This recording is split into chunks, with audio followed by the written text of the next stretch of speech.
আমরাইত বাজারে গাছ পাকা তালের হাটে। কালো তাল, লাল তাল, বড় তাল, ছোট তাল, তালে তালে সয়লাভ। আমরাইত বাজারের গাছ পাকা তালের হাট। বাতাসে পাকা তালের সুগন্ধ ভেসে বেড়াচ্ছিল। সে সুবাস মগজ পর্যন্ত গিয়ে পৌঁছে। হাটে তালে তালে তালের স্তূপ উঁচু হতে থাকলো। গেরস্ত আনছেন, মাথায় করে বেচছেন হাটে। শীতাল মাটিতে ফেলে স্তূপ করে রাখা।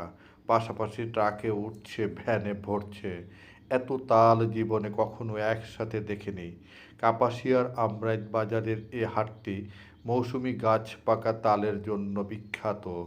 বাজারের পূর্বাংশে কাঁচা বাজার সংলগ্ন এ তালের হাট। মৌসুমে প্রতিদিন দুপুর থেকে সন্ধ্যা অবধি তাল বেচাকেনা চলে এ হাটে। চারপাশের গ্রাম এলাকার গেরস্থরা গাছ পাকা তাল হাটে নিয়ে আসতে দেখা গেল আজ। এসব গ্রাম এলাকার মধ্যে বড়হর, আমরাইত, নরসিংহপুর, বিলাসী, লোহাদি, দুর্লভপুর, দামুয়ারচালা, গিয়াসপুর, কীর্তনিয়া, ছেলদিয়া, ভিকারটেক ইত্যাদি সহ ১০-১২টি গ্রাম এলাকা থেকে গাছ পাকা তাল আসে এ হাটে। গ্রামগুলোর সবগুলো বাড়িতেই বা বাড়ির আনাচে কানাচে কম বেশি তাল গাছ আছে। ২০-২৫টিরও বেশি তাল গাছও আছে কারো কারো। এর সবগুলো থেকেই পাকা তাল সংগ্রহ হয় না। কেউ কেউ কচি থাকতেই তাল শাঁস আকারে বেচে দিয়ে থাকেন। কিছু কিছু গাছ আছে পুরুষ, আবার হওয়া পাকা তালু সবার ভাগ্যে জুটে না। বাদুর, চামচিকে, কাঠবেড়ালিরা খুঁটে নষ্ট করে থাকে। বাজারে গেরস্ত ফরিয়াদের মাধ্যমে তাল বেচাকেনা হয়। তারপর সে তাল দেশের বিভিন্ন অঞ্চলে যায়। একটি ছোট ট্রাকে তাল ভরা হচ্ছিল হাটে।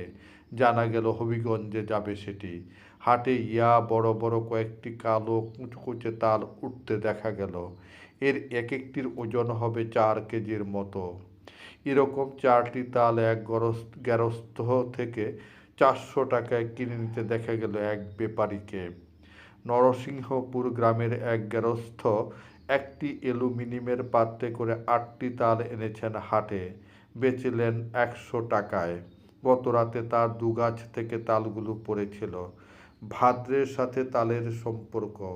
ভাদ্রেরও শেষ হতে চলেছে, সেই সাথে তালও। পাকা তালে দুধ ও গুড় অন্যতম অনুষঙ্গ। এজন্যই তালের হাটের সাথেই দুধ ও আখের গুড় বিক্রির আয়োজন এখানে।